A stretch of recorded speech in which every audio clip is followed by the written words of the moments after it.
Good morning eighth class. बेटा आज हम शुरू करेंगे अपना चैप्टर नंबर 2, ठीक है। और चैप्टर का नाम है माइक्रो ऑर्गेनिज्म फ्रेंड, ठीक है, एंड फो। यानी कि माइक्रो ऑर्गेनिज्म नाम सुना है ना, आजकल तो सभी को पता है ना। कुछ पिक्चर आपको यहाँ पे नज़र आ रही है स्क्रीन पे, दिख रही है, वायरस, बैक्टीरिया, ठीक है।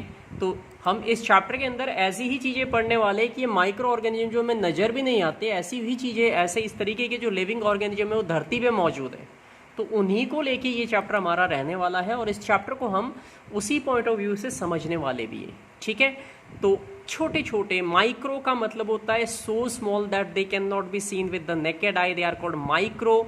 एंड स्कोपिक का मतलब होता है स्कोप, दैट मीन्स एक तरीके की मशीन जिससे हम उनको देख पाते हैं, तो उनको माइक्रोस्कोप कहते हैं। और ऐसे ऑर्गेनिज्म जो माइक्रोस्कोप से नजर आते हैं, they are known as microscopic organisms, ठीक है। तो इसमें हम 5 कैटेगरी माइक्रोस्कोपिक ऑर्गेनिज्म की पढ़ने वाले हैं, ठीक है। और एक एक करके इन माइक्रो ऑर्गेनिज्म के बारे में हम स्टडी करेंगे। तो सबसे पहले जो हमारे टॉपिक्स रहने वाले हैं वो माइक्रो ऑर्गेनिज्म के, ठीक है, इंट्रोडक्शन दूंगा मैं आपको, माइक्रोबायोलॉजी क्या होती है, डिफरेंट टाइप के माइक्रो ऑर्गेनिज्म के बारे में, useful and harmful micro organism, ठीक है, avoid spreading of the micro organism, जो हार्मफुल है हमारे लिए उनको कैसे हम उनसे बच सकते हैं, ये सब हम पढ़ेंगे। तो लेट्स स्टार्ट। सबसे पहले हम शुरू करते हैं, ठीक है। जैसे कि यहाँ पे आप देख पा रहे हो, ठीक है, ये हमारा एंड रहने वाला है यहाँ पे। तो we are just going to start, let's see, ठीक है। और इसको एक एक करके हम आगे स्टडी करेंगे, ठीक है। तो लेट अब यहाँ पे जो इन माइक्रो ऑर्गेनिज्म की हम बात करेंगे, ये 2 टाइप यहाँ पे एक्चुअली कैटेगरी तो 5 हमें पढ़नी है। ये देखिए आगे, condition that promote micro organism growth, हम ऐसी चीज़ों के बारे में बात करेंगे जो माइक्रो ऑर्गेनिज्म की ग्रोथ को बढ़ाते हैं, ठीक है, कि वो कौन कौन से हैं। Got it? तो आप समझ रहे हो। अब अगर आप सामने देखो अपनी स्क्रीन पे तो आपको क्या नजर आ रहा है, among all the forms of the living organism existing on the earth there are few that can see with the naked eyes, whereas there are many that you can not see with your naked eye। मतलब ये जो micro organism की दुनिया है ये बहुत बड़ी है, हमारे चारों तरफ है, हमारे शरीर के हर हिस्से के अंदर माइक्रो ऑर्गेनिज्म है। लेकिन समस्या ये कि हमें दिखते ही नहीं है, ठीक है।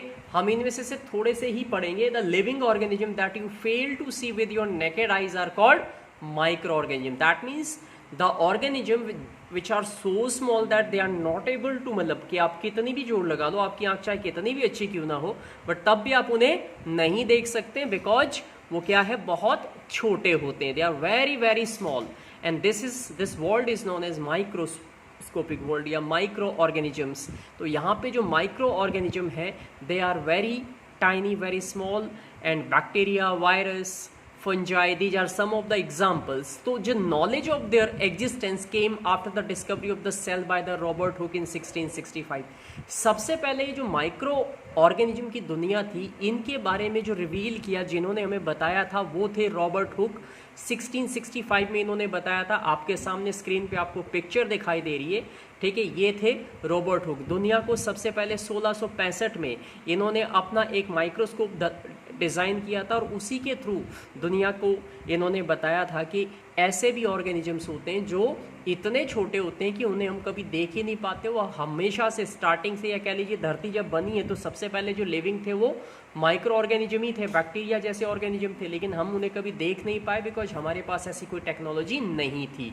तो यहाँ पे जो सामने आपके स्क्रीन पे दिख रहा है वो लिखा हुआ है कि due to discovery of the cell Anton van Leeuwenhoek was able to identify the observed first living cell in drop of the water. सबसे पहले 1665 में, जो मैंने आपको बताया, रॉबर्ट हुक ने माइक्रोस्कोप बनाया, उन्होंने सबसे पहली सेल जो कि प्लांट सेल थी वो पता लगाया। लेकिन सबसे पहले लिविंग सेल का पता लगाने वाले जो व्यक्ति थे उनका नाम था एंटोन वैन लेवॉन हुक, जो आप अपनी पिक्चर में देख पा रहे हो। और ये इनके साथ में ही दूसरा इनका एक वो इंस्ट्रूमेंट है, वो माइक्रोस्कोप है जो इन्होंने बनाया था, जिससे इन्होंने सबसे पहले the organism observe by him was microscopic bacteria. सबसे पहले लिविंग सेल जो इन्होंने देखी थी वो बैक्टीरिया थी, और पानी के अंदर इन्होंने इसी माइक्रोस्कोप की मदद से उस बैक्टीरिया को देखा था, आइडेंटिफाई किया था। मेरी बात समझ में आ रही है सभी बच्चों को? बहुत इंटरेस्टिंग चैप्टर है, बहुत मज़ेदार चैप्टर है, थोड़ा सा फोकस करें बेटा। लेटर ऑन, अब आगे देखिए, लेटर ऑन 1857 में Louis Pasteur led the foundation of the microbiology. अब माइक्रोबायोलॉजी क्या होती है? The study of micro organism is called microbiology. तो माइक्रोबायोलॉजी का जो फाउंडेशन था, या माइक्रोबायोलॉजी जैसी दुनिया होती है, क्योंकि माइक्रो ऑर्गेनिज्म का जब पता लगा तो इनको स्टडी करने की पूरी एक ब्रांच बना दी गई बायोलॉजी की, और इसी को माइक्रोबायोलॉजी कहा गया। और इसका श्रेय, इसका जो क्रेडिट है वो लुईस पास्चर को जाता है, जिन्होंने सबसे पहले जो है, ठीक है, माइक्रोबायोलॉजी की इस ब्रांच को एक्सटेंड किया और दुनिया को बताया कि किस तरीके से ये ऑर्गेनिज्म रहते हैं, कैसे खाते हैं, कैसे पीते हैं, एवरीथिंग लाइक दैट। तो आप सामने आपके स्क्रीन पे यही दिखाई दे रहा है, microbiology. It is the study of the micro organism, या the branch of biology that deals with the study of micro organism is called microbiology. क्या कहते हैं उसको? माइक्रोबायोलॉजी।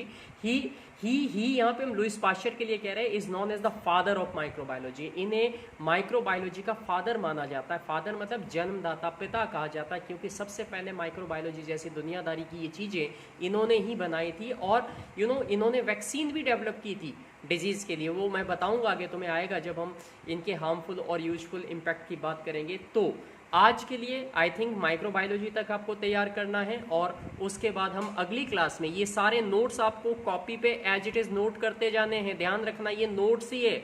आप पॉज करते जाइए अपने वीडियो को, रोकिए, पहले सुनिए, पहले रोकिए, फिर उसको एज इट इज़ उतारिए, बिकॉज ये सारे नोट्स के फॉर्म में ही आपको स्लाइड्स दिखाई जा रही है। ठीक है, इन्हें कंप्लीट करें, तैयार करें और अच्छे से समझिए। जो डाउट हो बेटा तो पूछें साथ में, साइड बाय साइड।